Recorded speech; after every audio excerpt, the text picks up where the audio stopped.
예배를 위해서 함께 기도하겠습니다. 사랑과 은혜가 풍성하신 아버지 하나님, 늘 감사합니다. 언제나 우리를 인도해 주시고 늘 하나님의 말씀을 사모하며 늘 예배와 경배의 자리에 설 수 있게 인도해 주심을 감사를 드립니다. 말씀의 능력과 하나님의 은혜 속에서 세상을 늘 승리하며 살아갈 수 있도록 복 주시기를 원하며, 이 시간 우리에게 복 주시는 하나님을 찬양하기를 원합니다. 우리들의 입을 활짝 열어주시고 마음을 온전히 열어 하나님을 기뻐 찬양하게 해주시고, 하나님의 찬양의 은혜가 우리 안에 충만하게 가는 시간 되게 해주시고, 또한 온전히 하나님께 경배드리며 말씀의 능력을 덧입는 시간으로 나아가게 하여 주시기를 원합니다. 예수님의 이름으로 기도드립니다. 아멘. 내는 주의 영광을 보내 함께 찬양하겠습니다.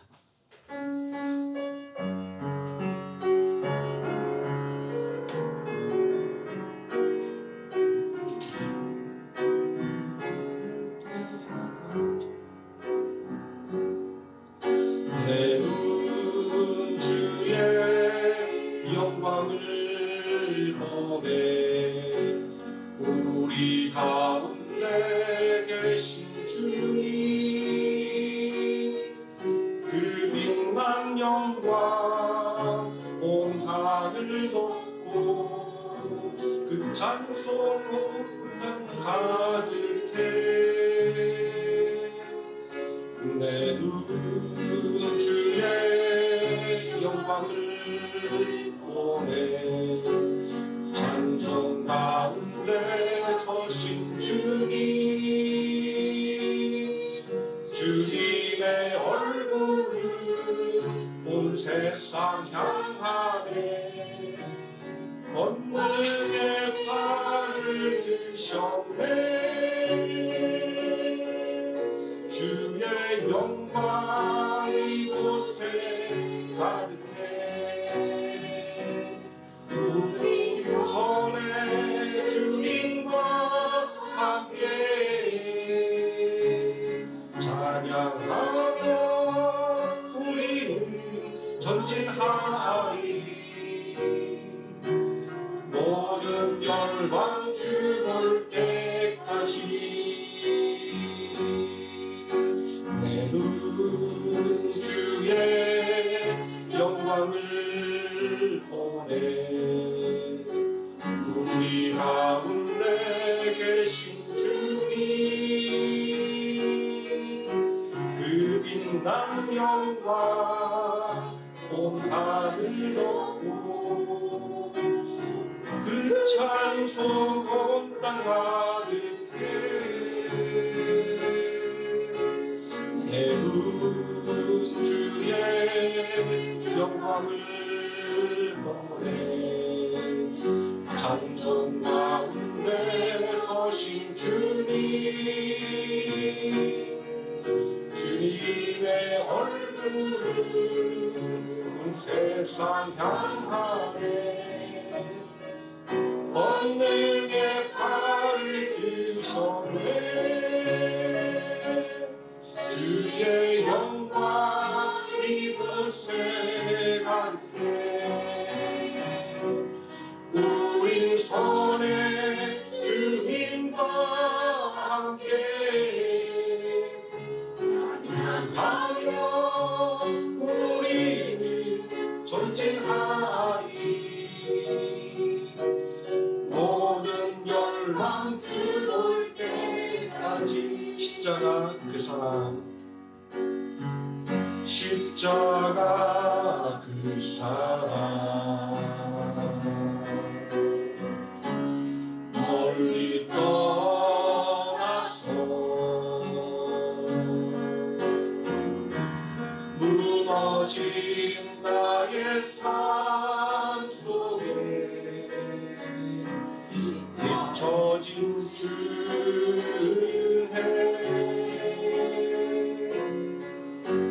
돌 같은 내 마음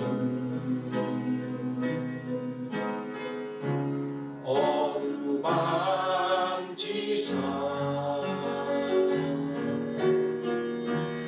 다시 일으켜 세우신 주를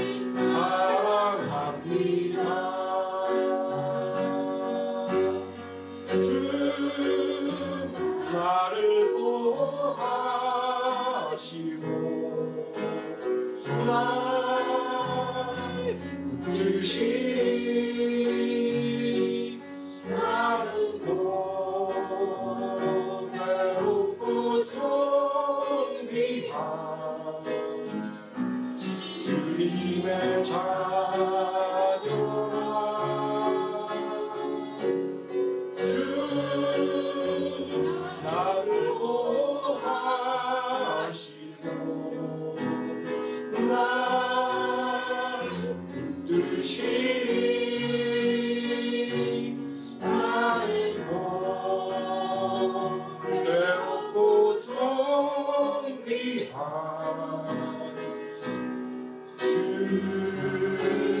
주의 자녀라 지나간 일들이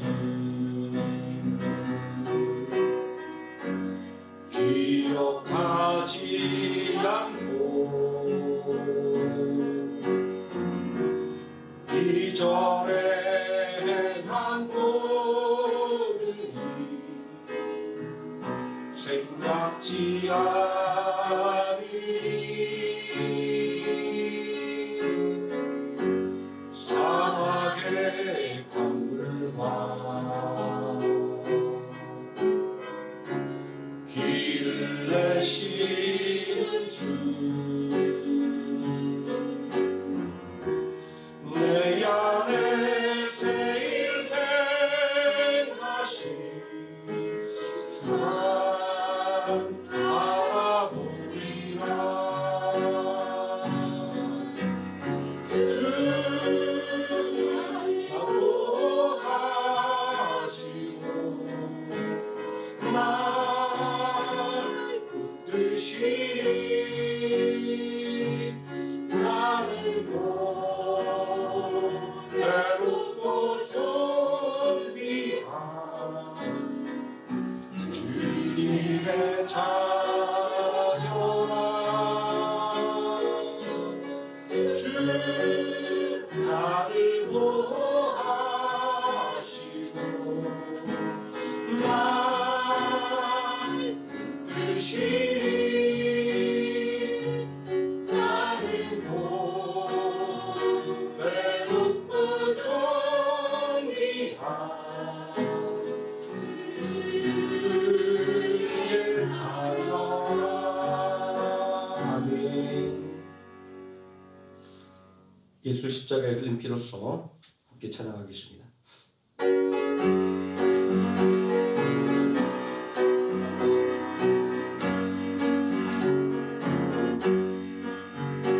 예수 십자가의 흘린 피로써 그대는 씻기어 있는가 더러운 죄 이해하는 능력을 그대는 참지 않은가 예수의 보혈로 그대는 씻기어 있는가 마음속에 여러 가지 죄악이 깨끗이 씻기어 있는가 주 예수와 만나수로 늘 함께 그대는 행동을 하는가 아무 때나 어디든지 그대는 십자가 붙들고 있는가 예수의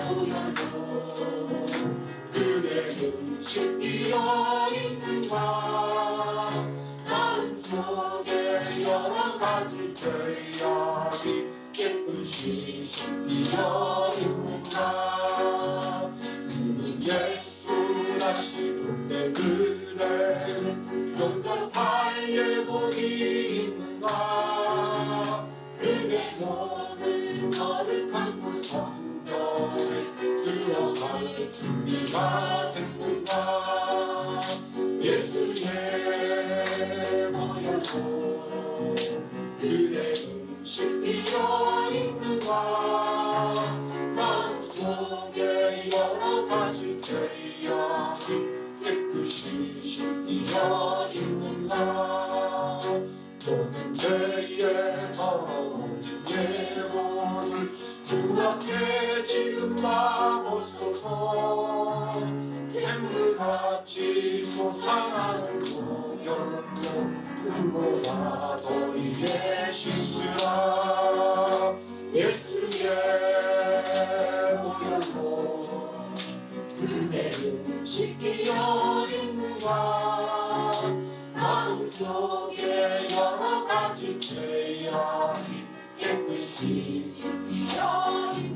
고혈을 지나 하나님 품으로 고혈을 지나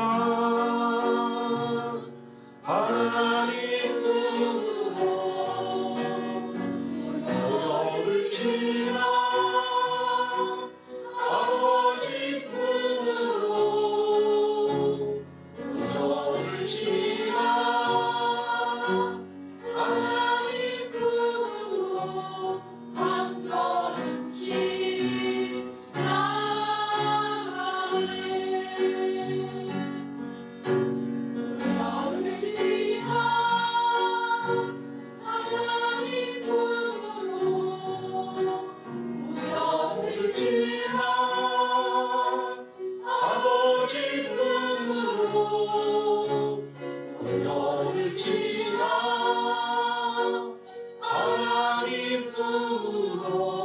한 걸음씩 나가네. 존귀한 주 보혈이 내 영을 새롭게 하시네. 존귀한 주 내 영을 새롭게 하네. 고혈을 지나 하나님 품으로 고혈을 지나 아버지 품으로 고혈을 지나 하나님 품으로 한 걸음씩 나가네.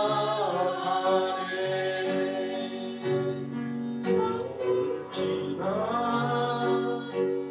하나님 품으로 고혈을 지나 아버지 품으로 고혈을 지나 하나님 품으로 한 걸음씩 나가네. 존귀한 주 보혈이 내 영을 새롭게 하시네. 존귀한 주 보혈이 내 영을 새롭게 하네. 아멘. 주발 앞에 무릎 꿇고 함께 찬양하겠습니다.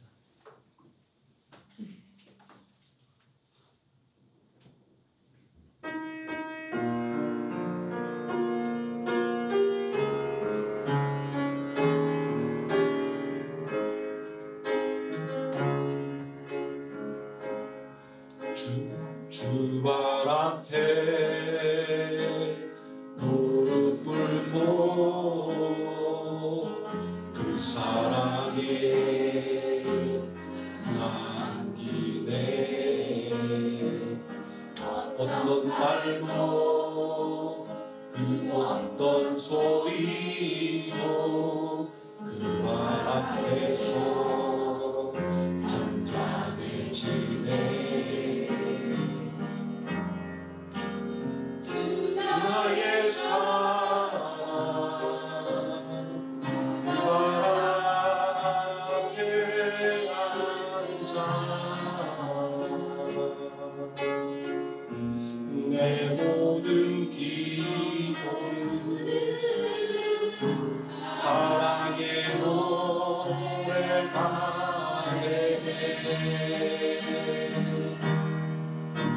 주의 옷자락 만지며 주의 그 발을 지키며 주님 그 말에 입맞추어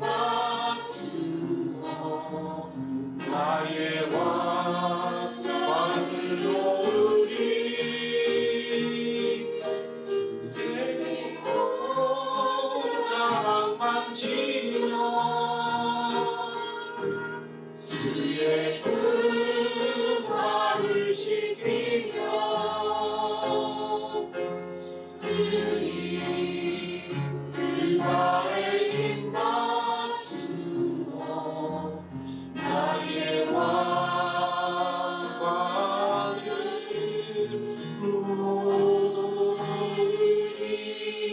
주님 앞에 무릎 꿇고 주님 앞에 무릎 꿇고 그 사랑에 남기네 어떤 말도 그 어떤 소리도 그 말 앞에서 잔잔해지네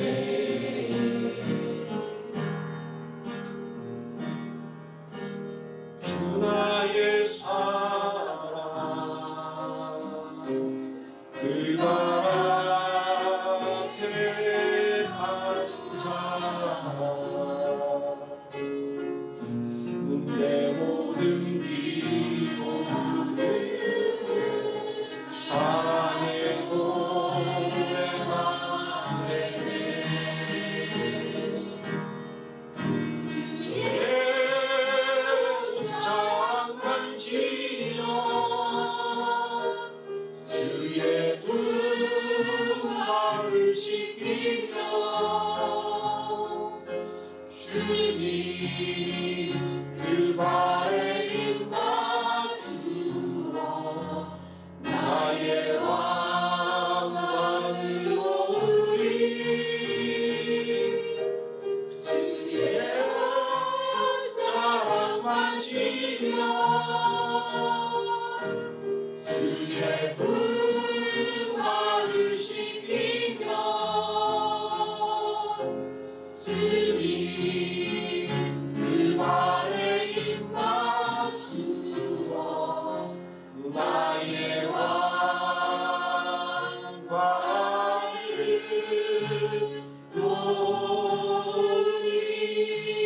놓으리 아멘. 우물가의 여인처럼 우물가의 여인처럼 난 구했네 헛되고 헛된 것들 그때 주님 하신 말씀 내 생애와 생수를 마셔라 오 주님 채우소서 나의 잔을 높이 듭니다 하늘 양식 내게 채워주소서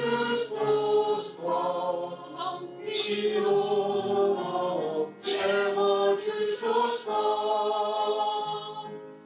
많고 많은 사람들이 찾았었네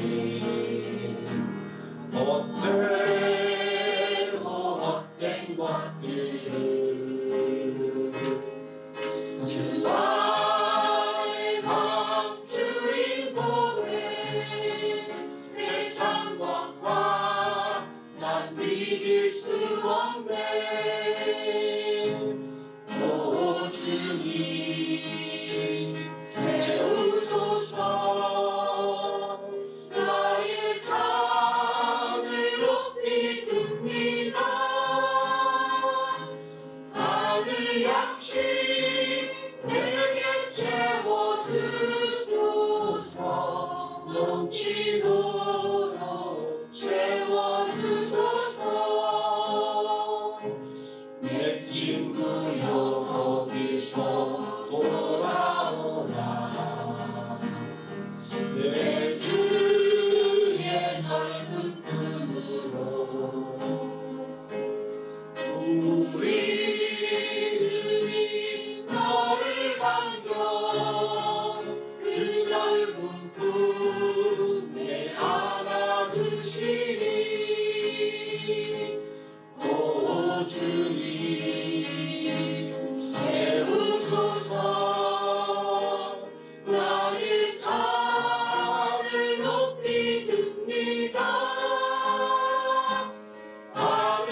사도신경 하심으로 신앙 고백드리겠습니다. 전능하사 천지를 만드신 하나님 아버지를 내가 믿사오며 그 외아들 우리 주 예수 그리스도를 믿사오니 이는 성령으로 잉태하사 동정녀 마리에게 나시고 본디오 빌라도에게 고난을 받으사 십자가에 못 박혀 죽으시고 장사한 지 사흘 만에 죽은 자 가운데서 다시 살아나시며 하늘에 오르사 전능하신 하나님 우편에 앉아 계시다가 저리로서 산 자와 죽은 자를 심판하러 오시리라.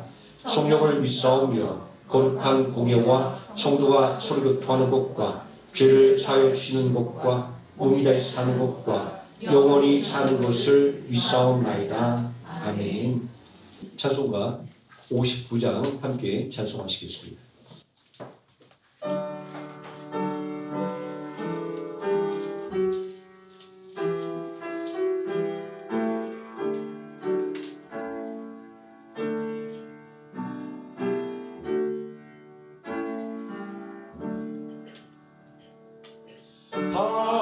하나님 아버지 어두운 밤이 지나 먼 동이 떠서 밝은 아침 되니 우리가 이 시간 주님 앞에 나와 주 찬양합니다.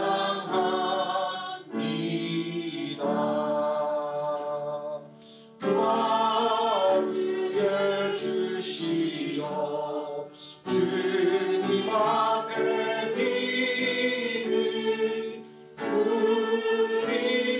우리들에게 힘을 주시옵고 하나님 나라에 한량없는 은혜를 내리어 주소서. 거룩한 아버지 삼위일체 주님 구원의 사랑 한량없이 크니 영광의 주 이름 영원토록 빛나서 온 땅에 찾도다.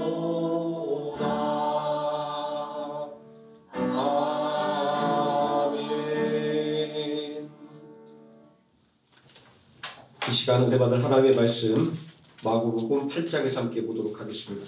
마가복음 8장 14절에서 21절까지 말씀입니다. 마가복음 8장 14절에서 21절까지 말씀 우리 다 같이 한 목소리로 봉독하시겠습니다. 제자들이 떡 가져오기를 잊었음에 배에 떡 한 개밖에 그들에게 없더라.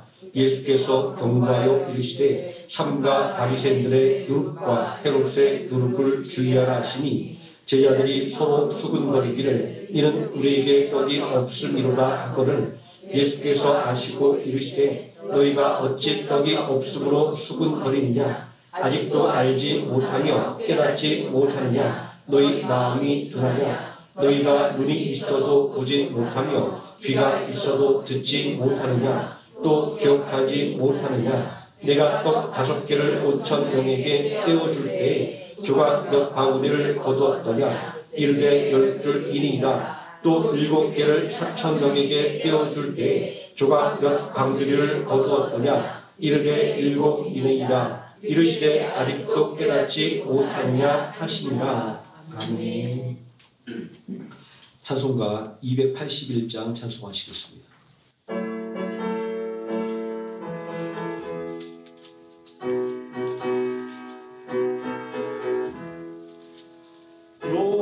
노나처럼 순종하고 곁길만 너 나의 모습 야곱처럼 감사하여 주님 말씀에만 해도 우리 주님 사랑으로 오랫도록 참으시고 주님 예수 십자가로 죄인 구원하시려네 삼손처럼 실패하고 눈물로써 보낸 세월 주님 제자 시몬처럼 우리 주를 배반해도 주님 예수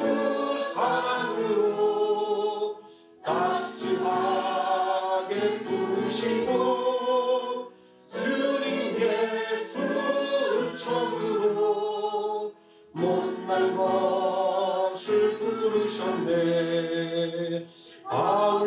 바울처럼 주님 위해 모든 것을 버리고서 버려주신 은총으로 죽음에서 살았으니 남은 생에 주의 영광 말씀으로 승리하여 성령님의 인도 따라 온몸으로 섬기리라. 아멘. 이 시간 말씀에 은혜를 위해서 함께 기도하겠습니다. 전능하신 아버지 하나님, 언제나 불꽃 같은 눈동자로 우리를 지켜보아 주시고 강하고 의로운 오른손으로 넘어지지 않게 붙잡아 주심을 감사를 드립니다. 험난한 세상의 물결 가운데, 현란한 세상의 모든 유혹 가운데 우리가 마음을 뺏기지 않게 해주시고 언제나 하나님의 말씀을 중심으로 삼고 온전히 우리의 영혼을 지키며 하나님의 의로운 자녀로서 하나님의 영광과 기쁨을 위하여 살아갈 수 있도록 축복하여 주심을 감사를 드립니다. 이 시간 온전히 하나님의 말씀으로 온전히 세상을 이기는 힘을 얻기를 원하며 우리 삶 가운데 놀라우신 하나님의 능력이 나타나기를 간절히 사모하며 모였사오니 아버지 하나님 이 시간 말씀으로 우리를 새롭게 해주시고 말씀의 능력으로 우리를 일으켜 세워주사 험한 세상 가운데에서도 조금 더 낙심하지 않게 해주시고 늘 믿음으로 승리하며 또한 낙심과 절망에 빠진 자들을 주 예수의 이름으로 일으켜 세우는 능력 있는 하나님의 자녀들로 세움받기를 원합니다. 하나님 이 시간 온전히 주관하여 주시고 오직 성령의 능력으로 우리 모두를 덮어 주시옵소서. 예수님의 이름으로 기도드립니다. 아멘. 오늘 분국한 하나님의 말씀 불신의 원인과 해결 방법이라는 제목으로 하나님 말씀의 은혜를 나누도록 하겠습니다. 예수님과 함께 배를 타고 갈릴리 바다를 건너는 제자들의 모습은 한가롭게 보입니다. 바쁜 일정 가운데 다음 사역지를 향해 떠나는 순간은 아마 제자들에게 있어서는 가장 달콤한 휴식 시간이었을 것입니다. 예수님과 함께 사역하는 제자들은 여러모로 준비할 것이 많았습니다. 우리가 하나의 예배를 준비하는데 수많은 사람들의 손길과 헌신과 봉사가 필요한 것들을 생각할 때 예수님께서 말씀을 전하시는 그 자리에 얼마나 많은 수고가 필요했는지 우리는 짐작할 수 있습니다. 그중 하나가 선생님이신 예수님과 자신들이 먹을 음식이었습니다. 그런데 마가복음 8장 14절 말씀에 보니까 이날은 제자들이 정신없이 바빴던 것 같습니다. 제자들이 떡 가져오기를 잊었더니 라고 말하고 있습니다. 바쁘다 보면 그럴 때가 있죠. 그래서 떡 챙기는 것을 잊어먹었더니 그들에게 가진 것은 먹다 남은 떡 한 덩이가 남아 있었습니다. 이건 교회에서 봉사해본 성도님들이 다 공감하실 내용일 겁니다. 이렇지 않더라도 이런 경우가 있지 않습니까? 집에서 저녁을 먹으려고 상을 다 차려놓고 밥솥을 열었는데 밥이 없는 겁니다. 밥이 있는 줄 알았는데. 정신없이 바쁘다 보면 이런 일이 생기곤 합니다. 떡을 챙기지 못한 제자들이 자책하고 있을 때 예수님께서 제자들에게 바리새인들과 헤롯의 누룩을 주의하라라고 말씀을 하셨습니다. 여기서 말하는 누룩은 그들의 잘못된 가르침을 말하고 있음에도 불구하고 이 말을 들은 제자들은 당황하고 말았습니다. 제자들이 수군거렸다라고 하는데 저는 이렇게 생각합니다. 우리가 떡을 챙기지 않은 것을 선생님이 어떻게 알았지? 야, 정말 우리 선생님은 귀신이야. 우리가 바빠서 떡을 잊어버리고 온 것을 그렇게 알고 우리에게 말이라고 이렇게 수군거렸을 것입니다. 누룩과 떡이 무슨 상관이 있냐 이렇게 생각할 수도 있습니다. 여기서 말하는 떡은 유대인들이 먹었던 돌덩이처럼 커다랗고 둥근 모양의 빵입니다. 요즘에도 넷플릭스에서 유대인들이 나오는 이런 드라마들 보면 현재 유대인들도 식탁에서 커다란 빵을 가지고 그 가장이 그 빵을 찢어서 가족들에게 나누는 이런 장면들이 나온 것을 볼 수 있습니다. 이 빵을 만들 때 누룩이 필요합니다. 밀가루 반죽에 누룩을 넣어야 반죽이 부풀어 올라서 빵을 만들 수가 있습니다. 제가 어렸을 때 저희 어머니는 집에서 찐빵을 자주 만들어 오셨습니다. 시골에서 자란 분들은 다 아시겠지만 집에서 찐빵을 만들 때 꼭 필요한 것이 있습니다. 막걸리입니다. 막걸리를 사다가 밀가루 반죽을 해서 부풀려서 찐빵을 만드는 겁니다. 그래서 찐빵을 만들 때면 저는 항상 주자를 들고 양주장에 막걸리 사러 심부름을 갔습니다. 어릴 때 기억인데 막걸리 사들고 오면서 그 주자를 이렇게 들고 꼭지 입을 대고 마시면 얼마나 달고 맛있는지 몰라요. 그래서 저는 그 막걸리 심부름을 한 번도 귀찮아 본 적이 없었던 거야. 지금이야 제빵용 이스트를 쉽게 구할 수 있었지만 옛날엔 그렇지 못했기 때문에 누룩이 들어있는 이 막걸리를 가져다가 반죽을 해서 찐빵을 만들어 먹었습니다. 이런 환경에게 예수님께서 누룩을 말하는 순간 빵을 안 가진 것을 자책하고 있던 제자들은 예수님이 빵을 안 가진 걸 책망하고 있구나라고 지레짐작을 하게 되었던 것입니다. 선생님이신 예수님은 하나님 나라와 영혼의 구원을 이야기하고 있는데 제자들은 여전히 무엇을 먹을까, 무엇을 마실까, 무엇을 입을까만을 걱정하고 있었던 것입니다. 믿음의 반대말은 불신입니다. 하지만 믿음의 반대말은 걱정과 근심이기도 합니다. 이 근심과 걱정은 믿음을 흔들리게 만들고 나아가서는 결국에는 불신하게 만들기 때문입니다. 세상의 근심과 걱정에 잠겨 있으면 믿음의 역사를 보고도 깨닫지 못하게 됩니다. 믿음이 주는 소망을 잃어버리게 됩니다. 먹는 문제에 골몰해 있는 제자들의 모습이 그러했습니다. 빵만 생각하고 있으니까 예수님께서 잘못된 가르침을 상징하는 누룩의 비유를 통해서 바리새인과 헤롯 땅의 잘못의 가르침을 주의하라고 말씀하고 있는데 제자들은 예수님이 빵을 안 챙긴 자신들을 책망하는 것이다 라고 생각을 했던 것입니다. 세상에 매여있던 제자들의 모습은 불신의 씨앗을 그 안에 잉태하고 있다는 것을 알 수 있습니다. 왜냐하면 세상에 얽매이면 하나님의 뜻을 깨닫지도 못하고 또 알지도 못하게 되기 때문입니다. 그리고 하나님께서 당신의 백성들을 위해서 해주셨던 일들을 다 잊어버리게 되기 때문입니다. 예수님께서도 제자들에게 당신이 베풀었던 기사와 이적을 기억하지 못함을 책망하셨던 것이 바로 그 증거입니다. 눈앞에 있는 것만을 바라보면 우리는 하나님의 은혜를 잊어버리게 되는 것입니다. 불신은 안 믿는 것이지만 받은 은혜를 잊어버리는 것도 불신입니다. 이러한 행동을 우리는 배은망덕하다 이렇게 책망하지 않습니까? 어떻게 이렇게 받은 은혜조차 잊어버리는 불신이 믿는 자들에게서 사라지지 않는 것일까? 우리는 고민하지 않을 수 없습니다. 믿음의 정의를 살펴보면 우리가 불신에 자주 빠지는 이유를 찾아볼 수 있을 것 같습니다. 히브리서 11장 1절 말씀은 믿음을 이렇게 정의하고 있습니다. 믿음은 바라는 것들의 실상이요 보이지 않는 것들의 증거니 선진들이 이로써 증거를 얻었느니라. 굉장히 대단한 말씀 같습니다. 그런데 히브리서 11장 1절이 정의하고 있는 믿음은 실체가 없습니다. 우리 눈으로 볼 수가 없죠. 우리가 귀로 들을 수 없죠. 손으로 만져서 확인할 수가 없습니다.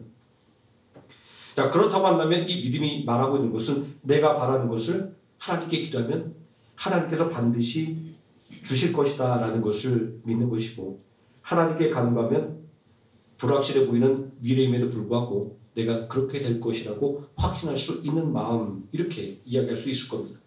또 동시에 믿음은 그러한 실체가 없는 것이기에 작은 장애물을 만나거나 조그만 문제만 생겨도 아주 사정없이 흔들리게 되는 것을 우리는 경험을 하게 됩니다. 야고보서 1장 6절 말씀에 하나님에 대한 믿음을 잃어버리고 의심에 빠진 사람들은 바람에 밀려 물결치는 바다 물결 같으니 라고 이야기하고 있습니다. 성도가 하나님에 대한 믿음을 잃어버리면 갈 바를 알지 못하게 되고 우왕좌왕할 수밖에 없음을 증거하는 말씀입니다. 우리 모두가 성도가 된 것은 모두 다 성령 하나님의 역사입니다. 우리에게 예수 그리스도께서 어떤 분인지를 증거해 주시고 예수 그리스도가 어떤 분인지 알게 해주시고 예수 그리스도를 믿는 믿음을 주시는 분이 바로 이 성령 하나님이기 때문입니다. 그래서 우리는 예수 그리스도를 믿는 순간부터 성령님께서 성도인 우리를 성령 삼고 우리 안에 함께 거하시는 것입니다. 고린도서 3장 16절의 말씀은 성도는 모두가 하나님의 성전이다 이렇게 증거하고 있습니다. 너희는 너희가 하나님의 성전인 것과 하나님의 성령이 너희 안에 거하시는 것을 알지 못하느뇨 라고 말입니다. 우리가 우리 몸을 소중하게 여기고 관리해야 되는 것은 내 몸이 내 것만이 아니라 바로 하나님이 거하시는 성전이 되었기 때문입니다. 믿음은 바로 여기서 출발한다고 해도 과언이 아닙니다. 솔로몬이 지은 웅장하고 아름다운 성전에도 하나님께서 거하지 않았습니다. 다만 하나님의 영광만이 그곳에 임재했다라고 열왕기상 8장 11절이 증거하고 있습니다. 제사장이 그 구름으로 말미암아 능히 서서 섬기지 못하였으니 이는 여호와의 영광이 여호와의 성전에 가득함이었더라. 또 성전을 지어서 복원했던 솔로몬조차도 사람의 손으로 지은 성전이 하나님을 모실 수 없다라고 열왕기상 8장 27절에서 고백하고 있습니다. 하나님이 참으로 땅에 거하시니까 하늘과 하늘의 하늘이라도 주를 용납하지 못하겠거늘 하물며 내가 건축한 이 성전 이오리까 라고 말입니다. 전서 기자는 하나님은 하늘에 계시고 인간은 땅에 있으니 잠잠하라 라는 말씀으로 하나님과 우리 사이에 엄청난 거리가 있다고 하는 것을 증언한 바가 있습니다. 그런데 성도인 내 자신이 하나님의 성전이 되었다고 하는 것은 너무나도 놀라운 영광입니다.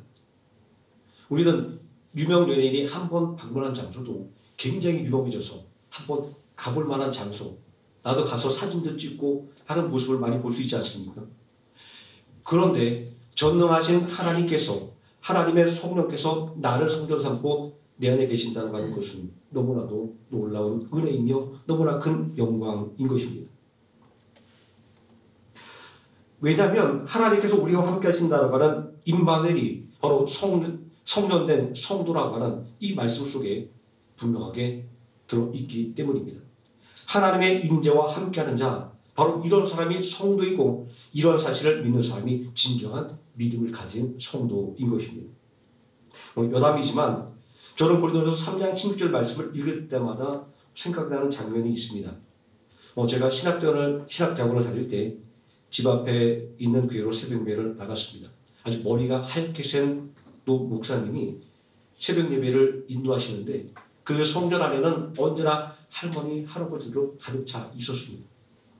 교회를 성전에 보는 것을 잘못됐다고 이야기함에도 불구하고 저는 그 장면을 생각할 때마다 성전이라고 말할 수밖에 없는 것은 바로 성전인 성도들이 모였기 때문입니다.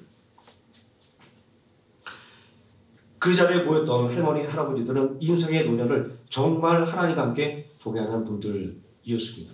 이 목사님은 할머니, 할아버지들이 혹여나 좋을까봐 끊임없이 성경을 찾았습니다. 맨날 몇 장 몇 절 할머니 찾아서 읽고 정신없이 성경을 찾아서 헤매다 보면 새벽 예배 시간이 훌쩍 지나갑니다. 그런데 그렇게 난리가 나고 새벽 예배를 드리는 중에도 꼭 코를 골며 자는 할머니 한 분이 계셨어요. 한참 목사님이 막 말씀을 전하시는데 저쪽 구석에 보면 할머니 한 분이 주무시고 계시니 옆에 있는 할머니가 막 깨우고 하는데 목사님이 뭐라고 한마디도 안 하시는 거예요. 나중에 동네에서 봤더니 맨날 주무시는 분이 정신지체가 있으신 분입니다. 그래서 언니하고 함께 사는데 언니는 너무 안타까우니까 동생이 그래서 맨날 동생을 데리고 같이 새벽 예배 가고 또 데리고 이제 이렇게 다니시는데 이 동생분이 그렇게 담배를 끊지를 못하시는 거예요. 그러니까 담배를 놓으면서 담배를 피시니까 어느 날 제가 저녁에 집에 들어가는데 이 두 분이 나란히 걸어가시더라고요. 근데 언니가 이러시는 거예요. 야 이년아 하고 등짝으로 치면서 한 얘기가 하나님의 성전을 그렇게 굴뚝을 만들면 어떡하냐고 막 노벌대벌 하시는 거예요. 그 장면이 너무 마음에 남았어요. 담배 피는 게 아무것도 아닙니다. 구원과도 상관이 없고 믿음과도 상관이 없지만 그러나 그 동생이 진짜 깨끗한 마음으로 그리고 성실한 행동으로 하나님의 자녀로 살기를 바라는 그 언니의 마음이 저는 그 행동 속에 들어있었다는 생각을 하게 돼서 늘 이 말씀을 생각할 때마다 그 장면이 마음속에 떠오릅니다.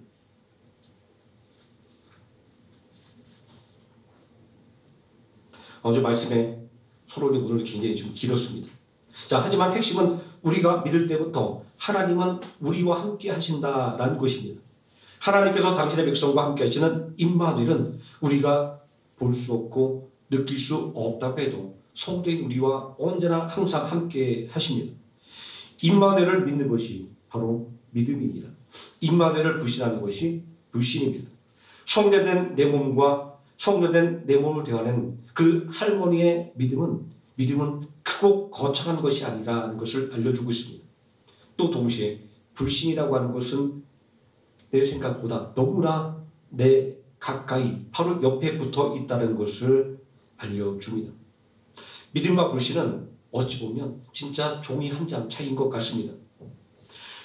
예수님의 부르심을 받은 제자들은 예수님과 동고동락하면서 하나님의 말씀을 배우고 복음의 전도자가 되는 수업을 받았습니다.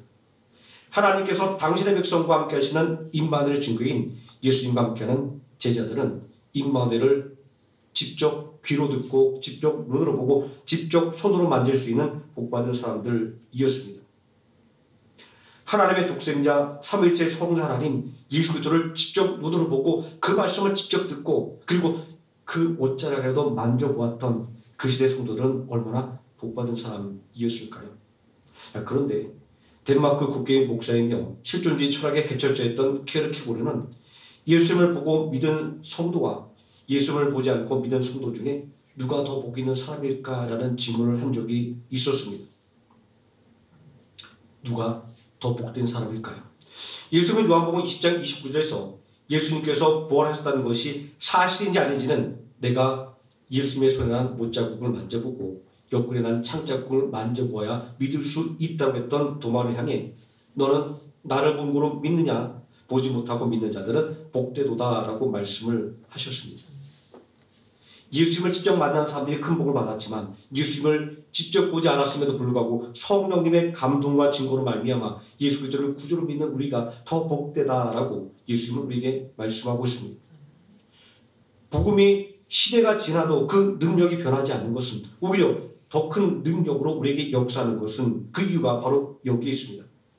복음의 능력은 오직 믿음만을 통해서 주어지는 것이기 때문입니다.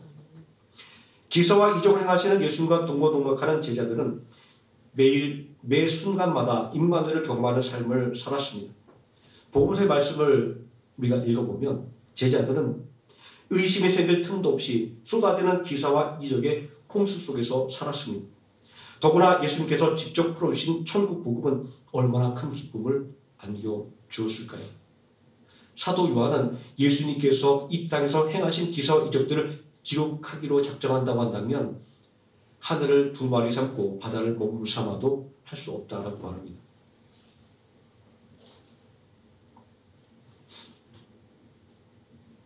그럼에도 불구하고 제자들은 종종 믿음이 없는 자들이다라는 책망을 받았습니다. 가장 대표적인 경우는 풍랑이는 바다에서 두려워했을 때 그리고 귀신 들린 아이에게서 귀신을 쫓아내지 못할 때 책망을 받았습니다. 매일 은혜 속에서 살아가는데 어떻게 이런 불신이 틈탈 수 있을까요? 매일 말씀으로 살아가는 목사가 어떻게 심해질 수 있을까요? 마찬가지입니다. 도대체 무엇 때문에 매일같이 하나님의 은혜를 경험하면서 불신에 빠지게 되는지 우리는 궁금할 때가 많습니다. 먼저 이스라엘 광야의 이스라엘 백성들을 떠올려보게 되었습니다. 대제국 애굽에서 해방된 이스라엘 백성들은 얼마나 기뻤을까요? 얼마나 큰 믿음과 그리고 기쁨으로 충만하게 되었을까요? 애굽에 내렸던 10가지 재앙, 홍해를 맨 땅처럼 건넜던 일, 뒤를 따라오는 애굽의 병거가 홍해에 수장된 사건 등을 생각하면 말입니다. 그리고 광야에서 더욱더 놀라운 일이 벌어졌습니다. 매일 아침 하늘에서 내리는 만나로 일용할 양식을 얻었습니다. 반석을 깨뜨려 주시는 샘물로 음료를 얻었습니다. 구름 기둥으로 낮에 뜨거운 해를 막아주셨고 밤의 불기둥으로 밤의 추위와 짐승의 위협에서 보호해 주셨습니다. 시편 기자는 낮의 해와 밤의 달도 나를 해치 못한다는 고백으로 하나님의 보호하심이 얼마나 큰가를 우리에게 전해주고 있습니다. 그리고 갈 바를 알지 못하는 광야에서 하나님의 언약궤가 항상 진영 앞에 서서 그들의 갈 길을 인도해 주셨습니다. 그리고 진영 한가운데는 성막을 통해서 언제나 눈만 뜨면 하나님만을 바라보며 믿음을 다질 수 있도록 만들어 주셨습니다. 얼마나 놀라운 은혜입니까? 이스라엘 백성들의 진영에는 늘 기쁨과 행복만이 넘칠 것 같았습니다. 그들의 믿음에 아주 조그마한 의심도 틈타지 못할 것 같았습니다.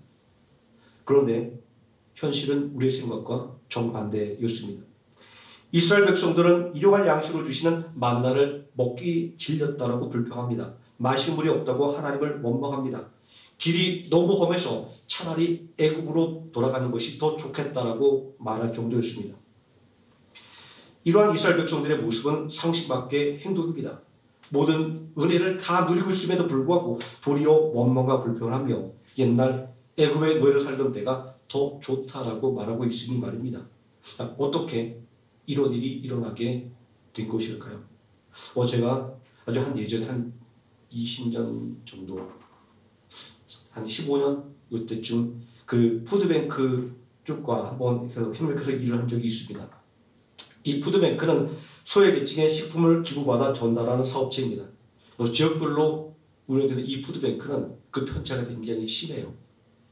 대도시나 아니면 식품 공장이 밀집해 있는 그 도시의 인근에 있는 이 푸드뱅크는 이 식품들이 넘쳐납니다. 그런데 저쪽 지방에 있는 푸드뱅크들은 그런 음식들이 모자라요. 그래서 서로 연계해서 서울이나 경기도 인근지로 올라와서 식품을 받아서 이렇게 내려갑니다. 그런데 이 푸드뱅크 담당 선생님이 하시는 말씀이 저는 기억이 납니다. 기부한 식품이 모자란 지역에서는 푸드뱅크에서 식품을 전달해주면 그 식품을 전달받는 분들이 아주 굉장히 고마워서 그 식품들을 받는데, 기부한 식품이 넘쳐난 지역에서는 기부한 식품을 전달받는 분들 중에 그렇게 불평하고 드시는 분들이 많다는 겁니다. 양이 적은데 품질이 떨어지네 등등 기부한 식품을 전달한 직원을 타박한다고 하는 겁니다. 푸드뱅크가 전달한 음식은 그냥 먹다 남은 음식이 아닙니다. 공산품 같은 경우에는 최소한 유통기한이 30일 이상 남은 제품들, 그리고 과일이나 육류 등 거기에 필수적인 기준을 통과한 이런 식품들이 기부가 되어서 필요한 사람들에게 전달되는 그런 시스템입니다. 기부한 식품이긴 하지만 지금 당장 매장에 진열해 놓고 팔아도 무방한 그런 식품들입니다. 그럼에도 불구하고 도움을 받는 분들이 불평하게 되는 것은 그들이 고마움을 잃어버렸기 때문입니다. 자신이 그러한 도움이 절실하게 필요하다 했었다는 사실을 잊어버렸기 때문에 그들은 받은 것들을 감사할 줄 모르고 불평하게 되었다는 겁니다. 이스라엘 백성들의 문제도 하나님께서 그들을 위해서 해주신 일을 잊어버린 곳에 있었던 것입니다. 예수님과 함께한 제자들도 마찬가지였습니다. 예수님은 마음이 둔해져서 당신의 말씀의 뜻을 깨닫지 못하는 제자들에게 기억하라 이렇게 책망하지 않습니까? 광야는 농사 지을 수 없는 땅이었습니다. 음식을 사 먹을 수 있는 마을도 없었습니다.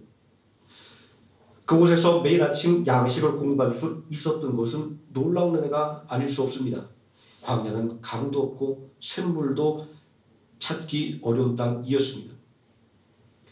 그럼에도 불구하고 하나님은 이스라엘 백성들이 흡족하게 마실 수 있게 해주었습니다. 마라와 같이 쓴 물도 변화시켜서 단물로 바꾸어 이스라엘 백성들이 마음껏 마시게 만들어 주셨습니다. 비록 길이 험했지만 하나님께서 그들이 갈 길을 친히 인도해 주셨습니다. 이런 은혜를 생각한다고 한다면 광야는 하나님의 임마누엘이 이루어진 땅이며 은혜의 땅이며 기쁨이 넘치는 행복의 땅이었던 것입니다. 그런데 이스라엘 백성들은 눈앞에 보이는 것만 바라보았습니다. 험한 길과 척박한 땅, 마실 물조차 없는 황량한 땅만을 말입니다. 독일 속담에 시장이 반찬이다라는 말이 있습니다.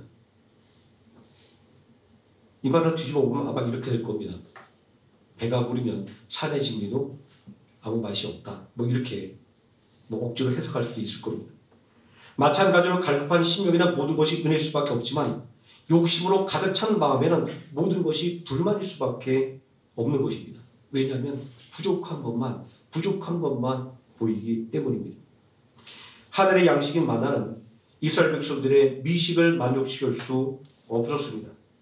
때를 따라 주시는 샘물도 이스라엘 백성들의 욕심을 만족시켜주지 못했습니다. 안전한 길로 인도하시는 하나님의 보호에도 불구하고 안일함을 추구하는 이스라엘 백성들의 나태함을 만족시켜줄 수 없었습니다. 일용할 양식을 주시는 은혜를 잊어버렸습니다. 고기를 주지 않다고 불평합니다. 노예 시절에 오히려 더 맛있는 음식을 먹었다라고 원망합니다. 지금 목이 말라 죽겠으니 당장 물을 내놓으라고 모세와 아론을 협박하기도 합니다. 그러더니 결국에는 약속의 땅으로 가는 길이 너무나 험하니 다시 애굽 땅으로 돌아가서 종살이하자라고 외칩니다. 원망과 불평이 마침내 하나님을 불신하는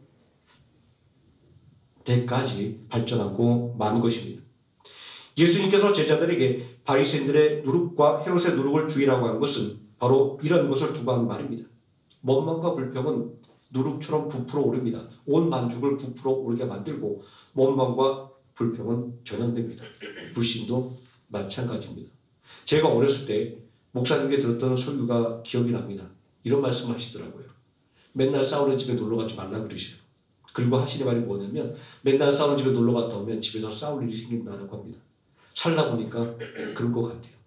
맨날 싸우는 얘기를 들으면 마음이 각박해져서 별거 아닌데도 신경적인 반응이 툭툭 올라오는 것들을 경험을 하게 됩니다. 우리가 얼마나 하나님의 말씀으로 우리들의 마음을 다잡고 살아가야 되는지 다시 한번 생각해 보게 되는 말씀입니다. 불신의 원인은 먼 곳에 있지 않습니다. 불신의 원인은 하나님께서 주신 은혜를 기억하지 못하는 데 있습니다. 하나님의 은혜를 잊어버리게 되는 근본적인 원인은 제자들과 이스라엘 백성들의 모습에서 볼 수 있듯이 눈앞에 있는 것에 집착하는 것입니다. 눈앞에 있는 것만 바라보면 부족한 것이 보이기 시작합니다. 원망과 불평할 거리가 생깁니다. 제자들의 모습을 생각해 보십시오. 빵만 생각하고 있으니까 예수님이 무슨 말씀을 하시든지 빵만 생각하지 않습니까? 이스라엘 백성들의 모습은 광야에서 숭늉을 찾는 것과 같은 모습입니다. 받은 은혜는 하찮게 여기고 받지 못했던 것만 자꾸만 생각하고 불평하고 원망하기 시작합니다. 그리고 마침내 하나님을 불신하게 된 것입니다. 불신은 우리 생각보다 우리 가까이에 있습니다. 하나님은 가인에게 죄가 내 앞에 웅크리고 있으니 죄가 너를 지배하지 못하도록 하라 경고하셨던 말씀을 우리는 기억을 해야 합니다. 불신이 우리의 믿음을 좀먹지 않도록 깨어 있어야 하는 것입니다. 우리는 무엇으로 깨어 있을 수 있을까요? 예수님은 마가복음 8장 18절에서 기억하라라고 말씀하고 있습니다. 무엇을 기억하라고 말씀하셨느냐요? 당신께서 하신 일을 기억하라고 말씀하셨습니다. 내가 떡 5개와 물고기 2마리로 모든 사람을 배불리 먹이고 몇 바구니나 거뒀더냐?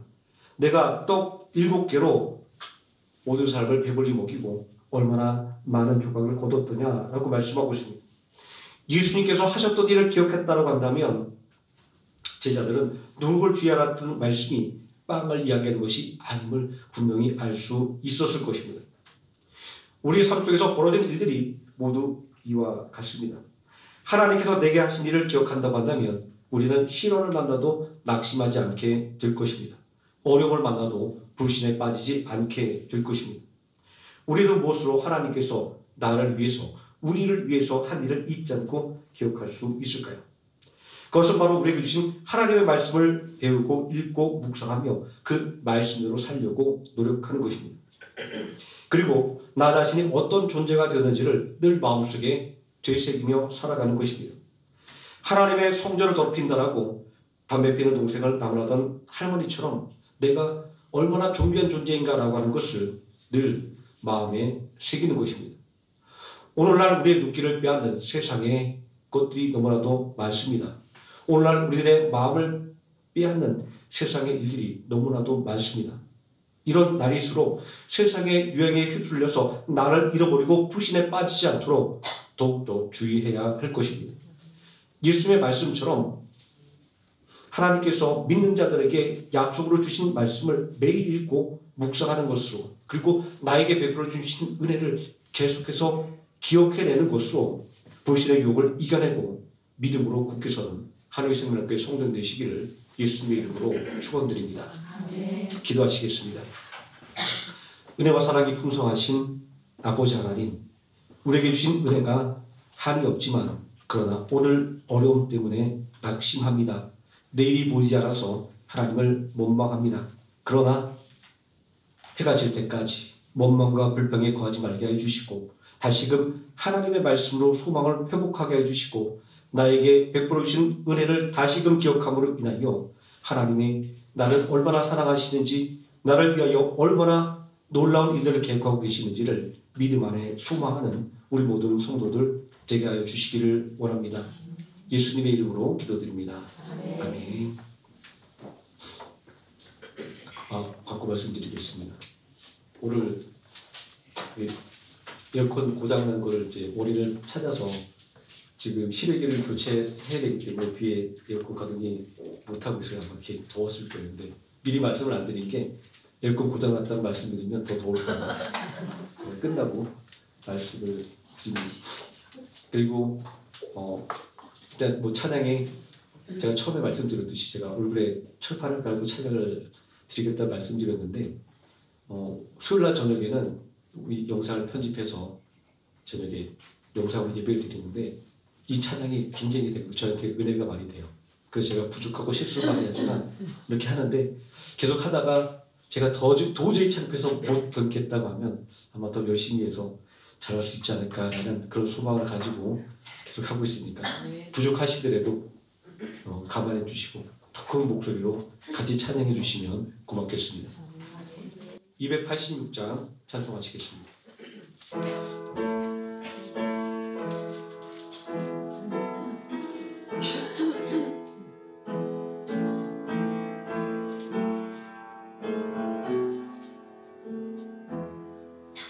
주 예수님 내 맘에 오사 날 붙들어 주시고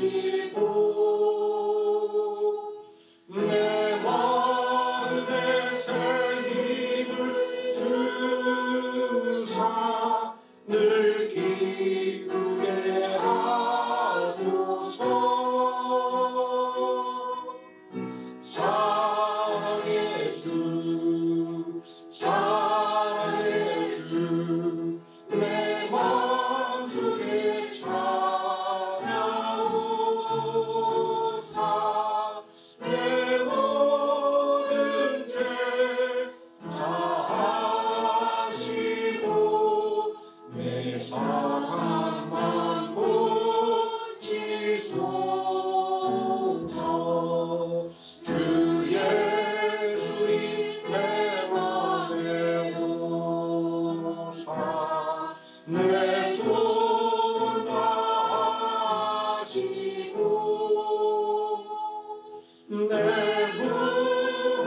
사랑의 주 내 마음속에 찾아오사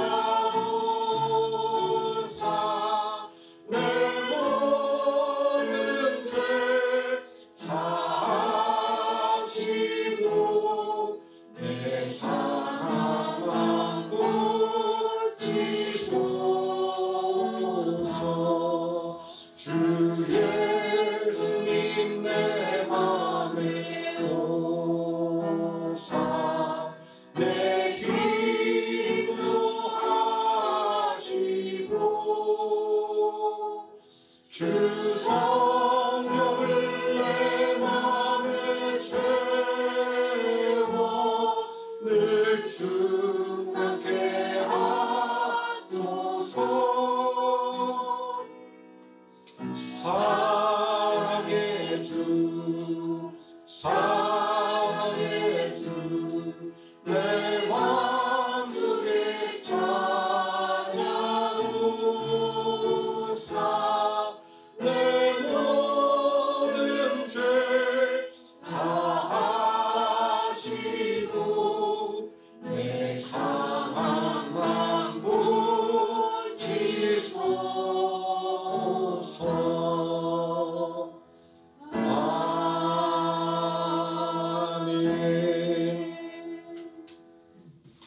지금은 우리를 권하신 예수 그리스도의 은혜와 우리를 권하기 위하여 독생자 예수 그리스도를 아끼지 않고 십자가에 내어주신 성부 하나님의 사랑과 늘 우리와 함께 동행하시는 성령 하나님의 임마누엘이 하나님께서 우리를 성자 삼고 우리와 함께 계심을 온전히 확신하는 모든 성도들 머리 위에와 하루의 생명함께 머리 위에 지금부터 영원토록 함께 계실지어다. 아멘.